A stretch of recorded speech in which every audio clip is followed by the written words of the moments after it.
سلام دوستان، خوش اومدید به کانال یوتیوب زتا. توی این دوره ما قرار هستش که زبون سی شارپ رو یاد بگیریم و برنامه‌های ویندوز فرمی تهیه و کدنویسی بکنیم. قبل از هر چیز و قبل از آموزش‌ها و دیدن سرفصل دوره، حتما کانال یوتیوب منو سابسکرایب کنید و این ویدیو رو لایک کنید و زنگوله بغلش رو هم بزنید تا از آموزش‌های دیگه‌مون جا نمونید. خب بریم سرفصل‌های دوره‌مون رو ببینیم. اول از همه آموزش زبون سی شارپ تحت ویندوز هستش یا همون ویندوز فرم. برنامه‌های ویندوز فرمی چه نوع برنامه‌ای هستن؟ برنامه‌هایی هستن که فقط و فقط برای محیط ویندوز کدنویسی شدن، مثل برنامه ورد، اکسل، پاورپوینت و نرم افزار حسابداری هولو که ما قرار هستش توی این دوره چند تا برنامه با هم دیگه کدنویسی بکنیم. آشنایی و کار با برنامه و محیط ویژوال استودیو. ما قرار هستش که توی برنامه و محیط ویژوال استودیو با هم دیگه کد بزنیم و اجزای مختلف این برنامه رو با هم دیگه یاد بگیریم. استفاده و یادگیری زبان SQL به عنوان بانک اطلاعاتی. یکی از پرطرفدارترین برنامه‌ها به عنوان بانک اطلاعاتی و پایگاه داده برنامه هستش که امنیتش هم فوق‌العاده بالا هستش. آموزش زبان غیر روالمند لینکیو هستش دوستان که برای فیلتر گذاشتن روی اشیا استفاده میشه که جلوتر بریم با هم دیگه آشنا میشیم باشه.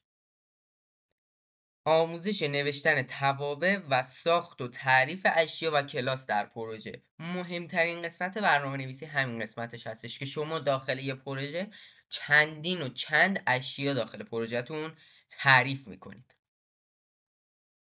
آموزش پیاده سازی فرانت. داخل این دوره شما به صورت فول استک برنامه نویس میشید، یعنی کدای بک اند مال خودتونه، فرانت اند طراحی میکنید و پایگاه داده‌تون هم استفاده میکنید و فرانت اند همون محیط بصری برنامه‌تون هستش که باید طراحیش بکنید و پشتش کد بنویسید. ایجاد و پیاده سازی پروژه توسط معماری سلاح برای نظم دادن به پروژه. دوستان شما برای اینکه بخواد یه پروژه ایجاد بکنید باید حتما به کمک معماری سلاح این کار رو انجام بدید که در آخرای دوره ما با هم دیگه یاد میگیریم. معماری سلاح کارایش چی هستش؟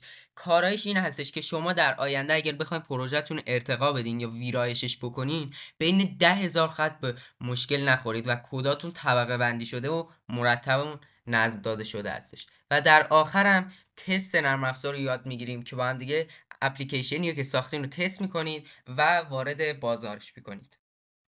دوستان بریم سراغ این که حداقل سیستم مورد نیاز برای شروع برنامه نویسی چه سیستمی هستش. قبل از هر چیز کانال من رو اگه سابسکرایب نکردید سابسکرایب کنید و زنگوله بغلش رو هم فعال کنید که از ویدیوهای دیگه‌مون جا نمونید. لایک و شیر هم فراموش نشه.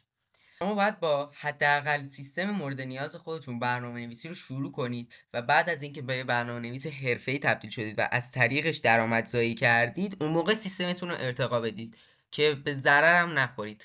ولی حداقل سیستمی که نیاز هستش یه سی پی یو پنتیوم مال 7 سال پیشم کارتون رو راه میندازه. فقط شما باید SQL یا ویژوال استودیو نسخه‌های پایین‌تر یعنی 2012 به بعد رو نصب کنید. اگر سی پی یو تون قوی‌تر هستش من پیشنهاد میکنم حتما 2022 2023 به بعد رو نصب کنید، چون که ویژوال استودیو در کدنویسی خیلی کمکتون میکنه و شما با تب زدن بعضی وقتا میبینید کل کدی که میخواین توی ذهنتون هستش رو پیاده میکنید که حالا داخل دوره میفهمید که من چی میگم. الان سیستمی که من دارم دوستان خیلی سیستم قوی نیستش. الان با هم دیگه بریم چکش بکنیم. ببینید من هولوش 500 گیگ حافظه خالی دارم، یه کارت گرافیک 2 گیگابایتی دارم، یه رم 8 گیگ دارم که شما میتونید با رم 4 گیگ هم کار خودتون رو را بندازید و یه سی پی یو رایزن نسل 7 هستش که نه خیلی سی پی یو قوی هستش نه سی پی یو خیلی ضعیفی هستش، سی پی یو متوسطی هستش.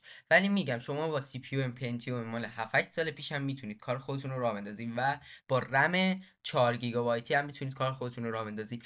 حداقل حافظه‌ای که باید داشته باشید دیگه حداقل 300 گیگا داشته باشید که دیگه خیلی هم باگ نداشته باشید موقع ران کردن پروژه‌هاتون. اینم اطلاعات سیستم من هستش که حالا میخواید برید داخل اینترنت سرچ کنید و الان این سیستم توی بازار هولوش 30 میلیون هستش که حالا اگرم شرایط مالی خوبی ندارید گفتم خب با حداقل سیستمی که دارید میتونید کار خودتون رو راه بندازید.